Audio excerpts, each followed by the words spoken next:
সাবেক মন্ত্রী বিএনপির কেন্দ্রীয় কমিটির ভাইস চেয়ারম্যান মীর মোহাম্মদ নাসির উদ্দিনের রোগ মুক্তি কামনায় খতমে কুরআন ও দোয়া মাহফিল অনুষ্ঠিত হয়েছে।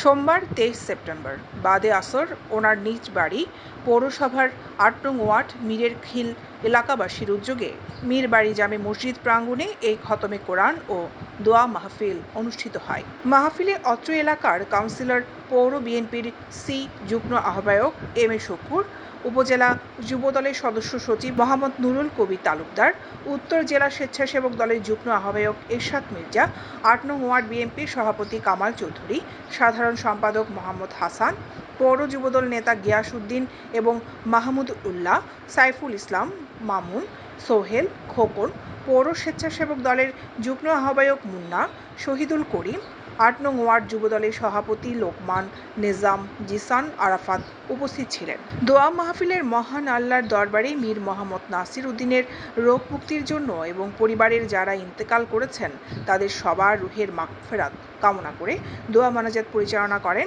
আমাতুন নুরানি মাদ্রাসার প্রধান শিক্ষক মাওলানা রফিকুল ইসলাম।